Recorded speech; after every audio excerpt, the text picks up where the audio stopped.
سایه‌های خیانت راوی داستان‌های واقعی زندگی هاست.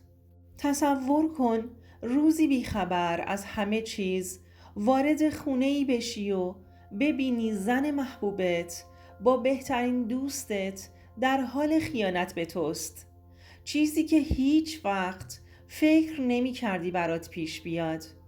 اما وقتی خودت این خیانت رو از نزدیک دیدی دیگه همه چیز تغییر میکنه.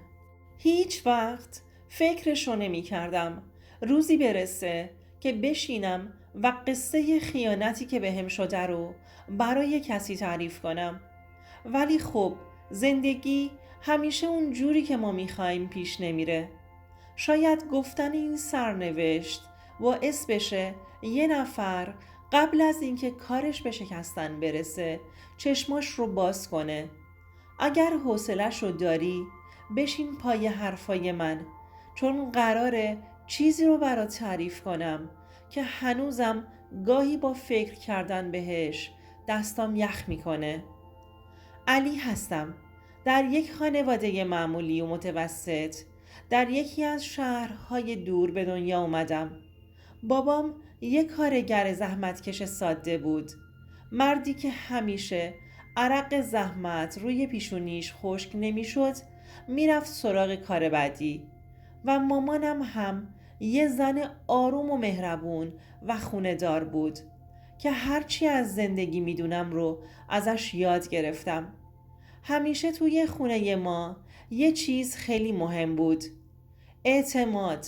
زندگی ساده و بی‌آلایشی داشتیم که پر از عشق بود و همیشه یک چیز در ذهن من نقش می‌بست: وفاداری پدر و مادرم به هم. پدرم همیشه میگفت مرد باید پای زنش وایسته، زن هم باید برای مردش دل بسوزونه. اینجوری زندگی شیرین میشه. میگفت مردا اگر مرد باشند زنشونو با دنیا عوض نمی کنند. منم اینو با گوشت و خونم یاد گرفتم و این جمله ها دو ذهنم حک شده بود. همیشه آرزو داشتم وقتی بزرگ شدم چنین زندگی برای خودم بسازم. توی خیابون شاید دخترای زیادی رو می دیدم، ولی هیچ وقت دلم نمیخواست با کسی بازی کنم. من یه عشق واقعی میخواستم، یه چیزی که مثل بابا و مامانم تا آخر عمر برام بمونه. از همون کودکی درس خون و سخت کوش بودم. زندگیم به روال خودش میرفت: دانشگاه، کار، خونه. ولی چیزی کم داشتم، اونم عشق واقعی بود. یه روز در یک مهمونی خانوادگی دختری به نام مریم رو دیدم. اون دختر زیبا و آروم و با وقاری بود.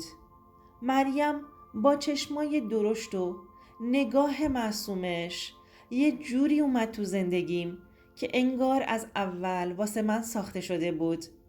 نگاه اولش دلمو لرزوند، اما چیزی که بیشتر جذبم کرده بود شیوه صحبت کردن مریم و مهربونیش بود. یه دختر خوشمشرب، خوشخنده، کسی که کنارش آروم بودم. کم کم بهش نزدیکتر شدم و بعد از چند ماه دیدم که دیگه نمیتونم بدون اون زندگی کنم. ازش خواستگاری کردم. مریم هم از من خوشش اومده بود. اونم قبول کرد. توی چشماش عشق بود، یا حداقل اون موقع اینطور فکر می کردم. خیلی زود ازدواج کردیم. من با خودم گفتم این همون زندگیه که من میخواستم. یه زنی که دوستش دارم و تا آخر عمر کنار هم میمونیم. اولش همه چی عالی بود. زندگی مشترکمون تا چند سال اول پر از عشق و محبت بود.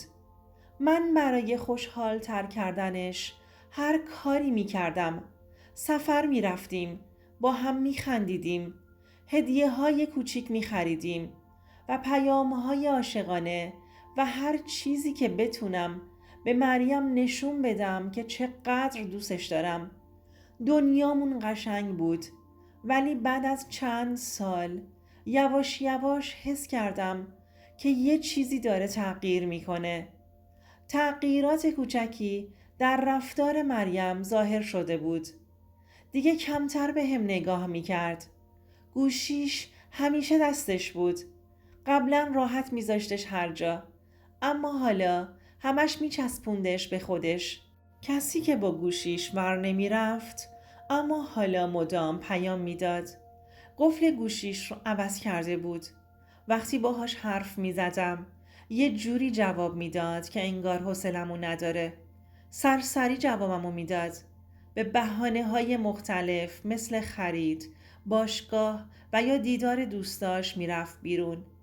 اول فکر کردم شاید مشکل خاصی هستش، اما هر روز که میگذشت این تغییرات مشکوکتر میشد. یه شب که داشتیم شام میخوردیم گفتم مریم چیزی شده؟ لبخند زد و گفت نه عزیزم، فقط یکم خسته ام. ولی ته دلم میدونستم این فقط خستگی نیست. چیزی نگفتم. یه شب مریم که رفت حموم گوشی رو روی میز گذاشت.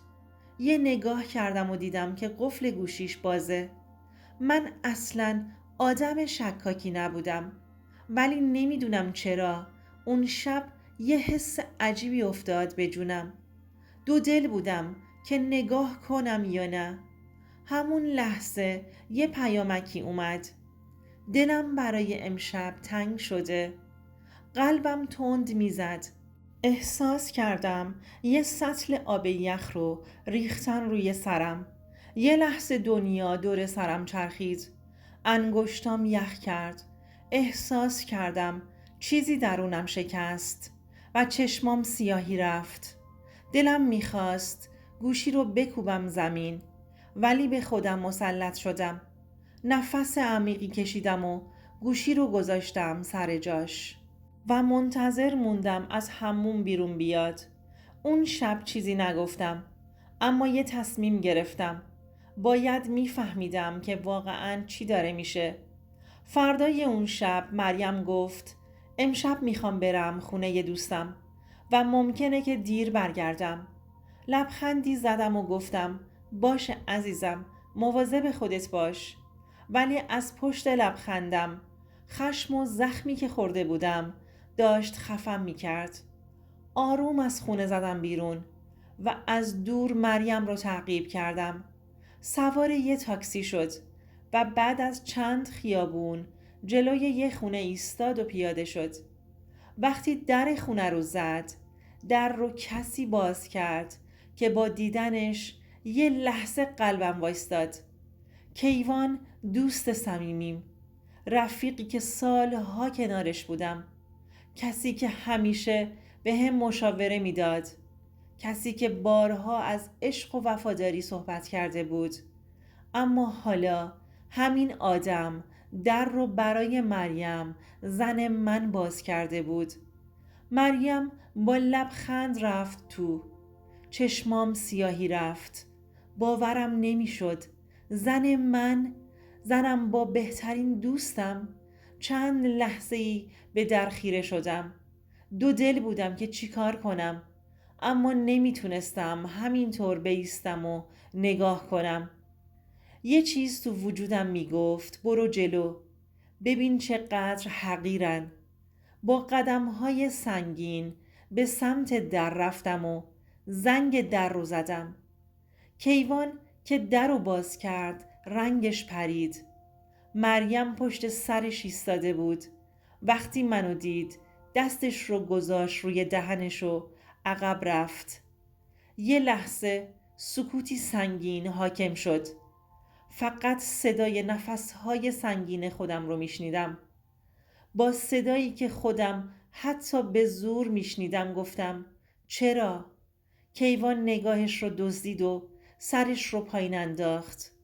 چیزی برای گفتن نداشت. مریم هم اشک تو چشماش جمع شده بود. ولی من دیگه نیازی به جوابشون نداشتم. همه چیز رو دیده بودم و فهمیده بودم. اما غرورم برای همیشه شکسته شده بود. چند روز بعد بدون اینکه به هیچ کدومشون فرصت توضیح بدم، مدارک خیانت رو جمع کردم و دادخواست طلاقم رو دادم. مریم سعی کرد با گریه و التماس منو منصرف کنه، اما دیگه هیچ حسی نسبت بهش نداشتم. تو دادگاه وقتی قاضی حکم طلاق رو خوند، انگار یه بار سنگین از روی دوشم برداشته شد، ولی زخمی که خورده بودم تا آخر عمر همراهم موند. بعد از طلاق اولش شکسته بودم، اما بعد یاد گرفتم که این من نبودم که کم گذاشتم. این اونا بودند که ظرفیت عشق واقعی رو نداشتند. نصیحت آخرم به تو که داری اینو گوش میکنی: اگر کسی رو واقعا دوست داری بهش وفادار بمون. اگر حس کردی کسی داره عوض میشه، خودت رو گول نزن. و اگر خیانت دیدی سریع از اون رابطه بیرون بیا، چون آدمی که یه بار خیانت کنه دوباره هم خیانت میکنه.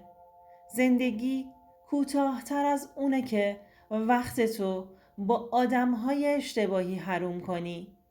خیانت مثل سمی آرومه.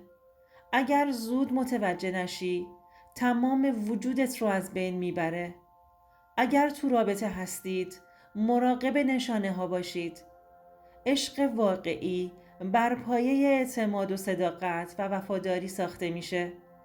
اگر دیدید کسی تغییر کرده و رفتارهای مشکوک داره، چشمهاتون رو نبندید.